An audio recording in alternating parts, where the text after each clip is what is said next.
Bom dia, irmãos queridos, nesta quarta-feira, dia 9 de novembro. Bom dia, queridos irmãos e irmãs. E hoje a liturgia nos convida a meditar no Evangelho de São João, capítulo 2, versículos de 13 a 22. O zelo pela tua casa me consumirá. Nunca vemos Jesus tão bravo como no trecho de hoje.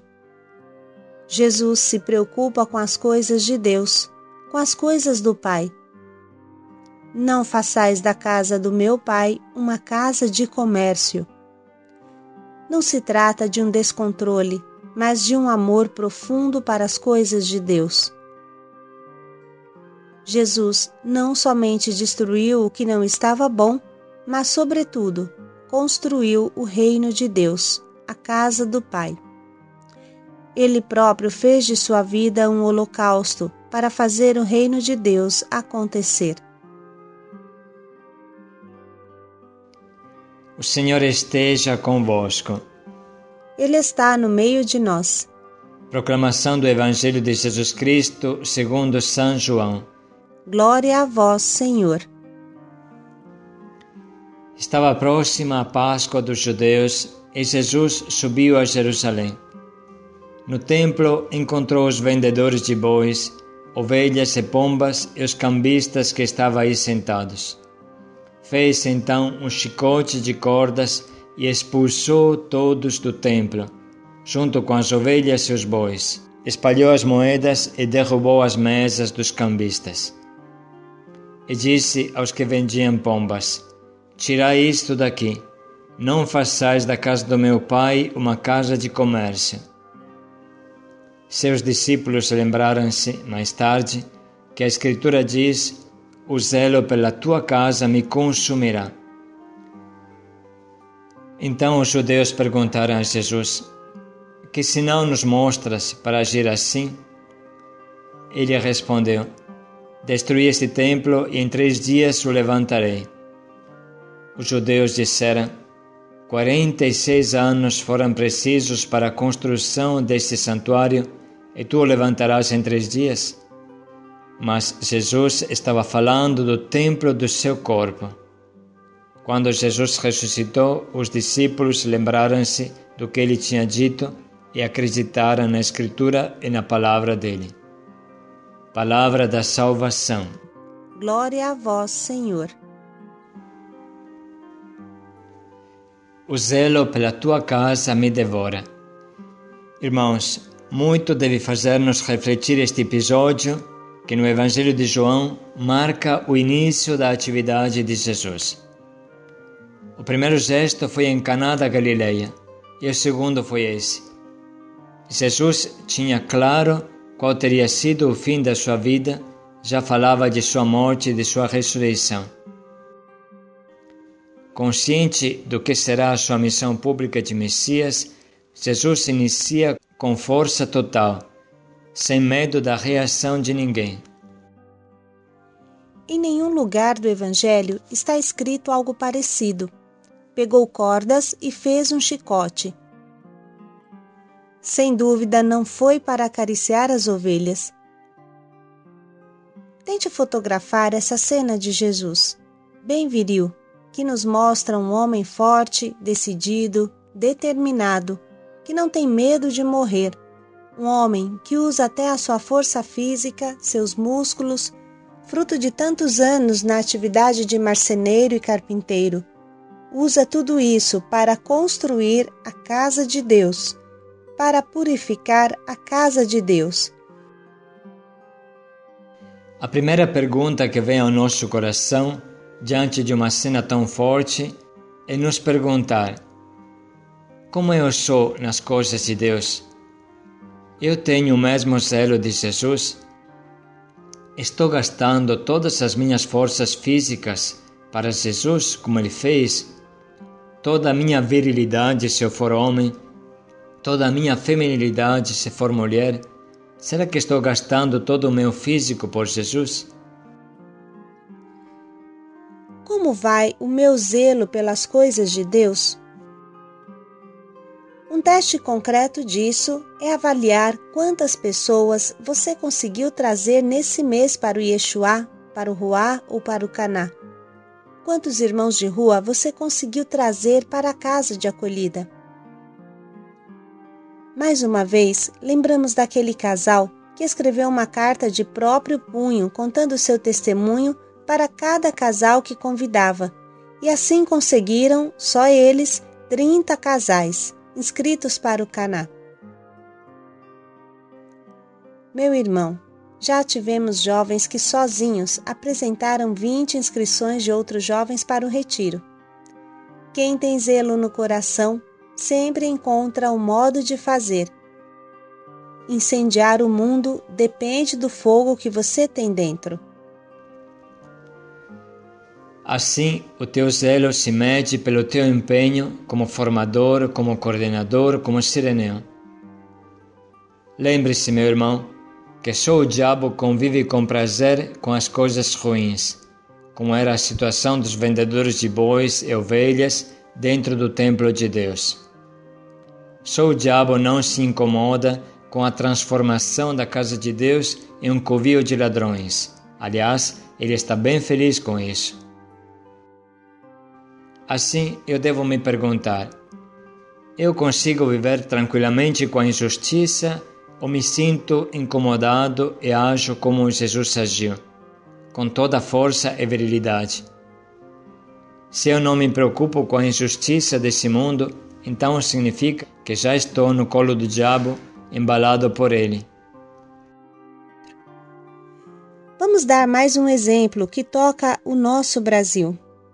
Quantos de nós ouviu falar ou conhecem a PEC, Proposta de Emenda à Constituição, que quer congelar os investimentos no setor da saúde e da educação por 20 anos? É a famosa PEC 241. Você entende os absurdos? O mundo gira, tudo se desenvolve. O dinheiro de 20 anos atrás não tem o mesmo valor de hoje. Sempre há novas necessidades. E essas pessoas querem que não haja nenhum novo investimento por 20 anos nas áreas básicas de saúde, educação, habitação e outras. É interessante que não se fala em nenhum momento de congelar o salário dos deputados ou senadores. É isso que diz a CNBB, a Conferência dos Bispos do Brasil. A PEC 241 é injusta e seletiva. Ela elege para pagar a conta do descontrole dos gastos os trabalhadores e os pobres, ou seja, aqueles que mais precisam do Estado para que seus direitos constitucionais sejam garantidos. Além disso, beneficia os detentores do capital financeiro, quando não coloca teto para o pagamento de juros, não taxa grandes fortunas e não propõe auditar a dívida pública. A PEC 241 afronta a Constituição Cidadã de 1988. Ao tratar dos artigos 198 e 212, que garantem um limite mínimo de investimento nas áreas de saúde e educação, ela desconsidera a ordem constitucional. Você poderá encontrar o PDF da nota dos bispos no Pão MB e no link que vem com esse diário. Pelo menos vamos ler o que ela fala e vamos nos inteirar no assunto, para não ficar fora do mundo. Lembre-se, quanto mais você convive com a injustiça, você fala, não me interessa a política, tanto mais você está no colo do diabo e se deixa por ele embalar.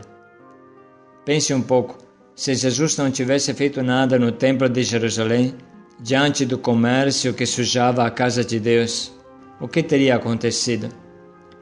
Isso significaria aprovar o pecado, participar do pecado, porque quem não tenta parar o pecado, passa a pecar ele também do mesmo jeito. Se essa emenda passa, irmãos, ela passará em cima da cabeça dos pobres, e quem não trabalhou contra ela ficará culpado, junto com quem a inventou. Se os bispos se posicionaram, Será que nós cristãos podemos deixar de lado isso? Bom, irmãos, estas considerações nos ajudam a entender o nosso compromisso de cristãos sérios e fortes igual a Jesus. Vamos agora ler novamente o trecho de hoje e escutar o que o Espírito Santo quer nos dizer. Estava próxima a Páscoa dos judeus e Jesus subiu a Jerusalém. No templo encontrou os vendedores de bois, ovelhas e pombas e os cambistas que estavam aí sentados.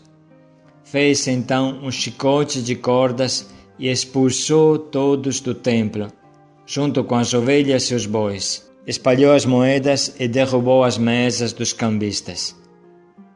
E disse aos que vendiam pombas: Tirai isto daqui, não façais da casa do meu pai uma casa de comércio. Seus discípulos lembraram-se, mais tarde, que a Escritura diz: O zelo pela tua casa me consumirá.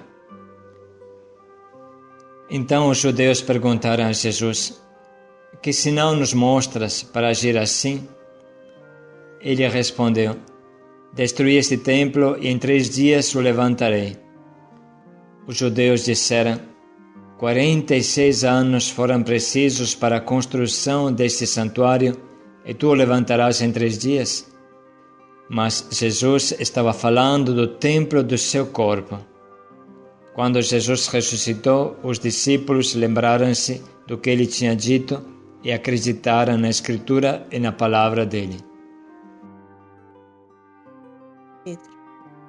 Vamos parar mais um pouco para escrever as frases que mais nos tocam.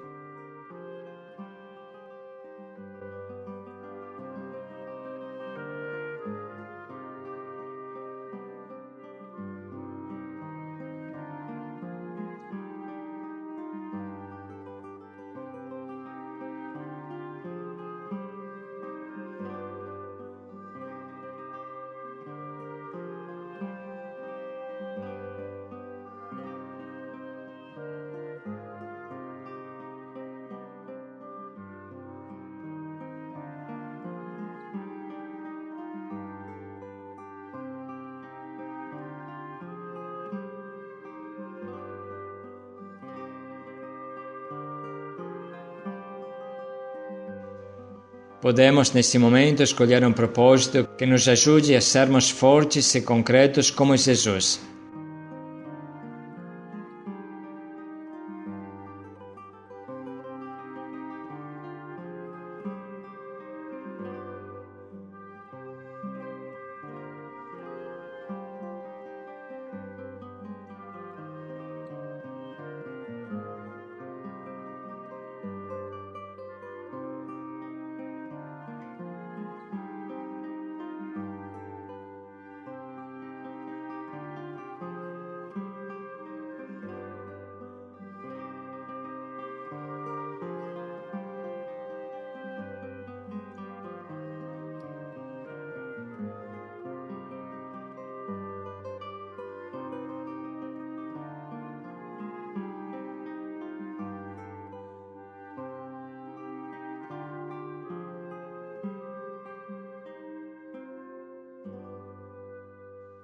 Vamos dedicar mais um pouco de tempo para refletir como concretamente podemos colocar em prática esse propósito.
o zelo pela tua casa me consome.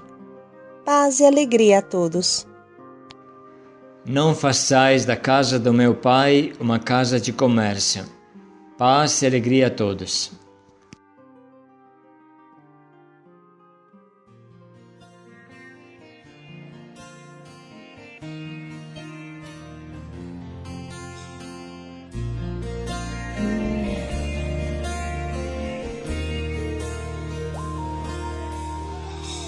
Amado meu, entrego a ti o meu coração.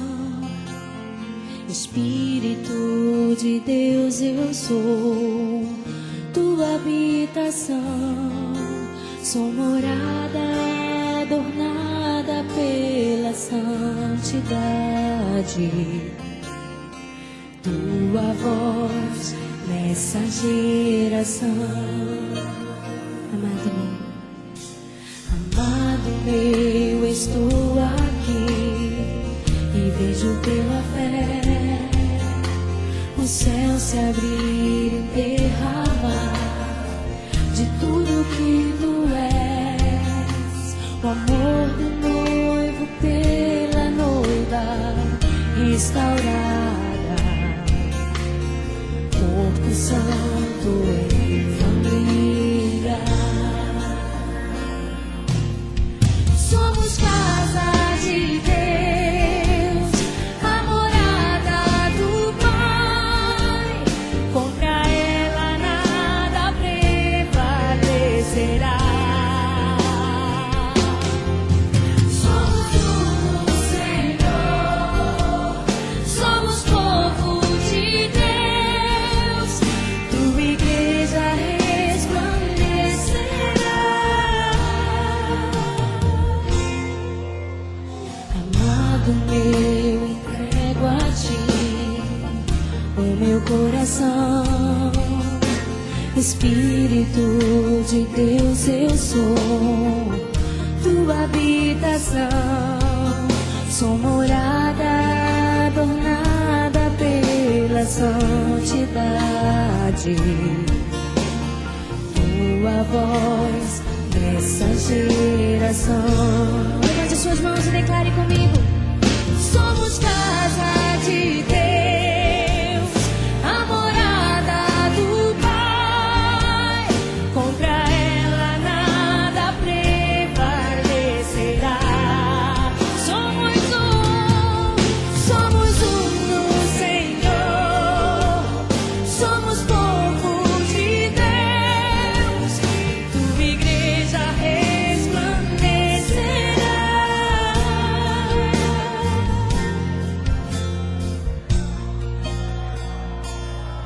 Na tua palavra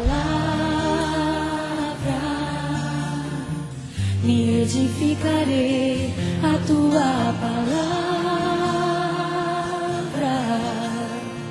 eu multiplicarei, na tua palavra me edificarei, a tua palavra eu multiplicarei. Somos casa de Deus, a morada do Pai. Contra ela nada prevalecerá. Somos um Senhor, somos um no Senhor. Somos povo de Deus. Tua igreja resplandecerá. Contra ela nada prevalecerá. Tua igreja resplandecerá.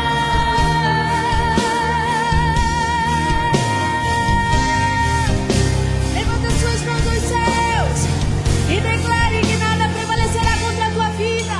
Somos casa de Deus, a morada do Pai. Contra ela nada prevalecerá. Sim, sim. Somos um no Senhor, somos povo de Deus.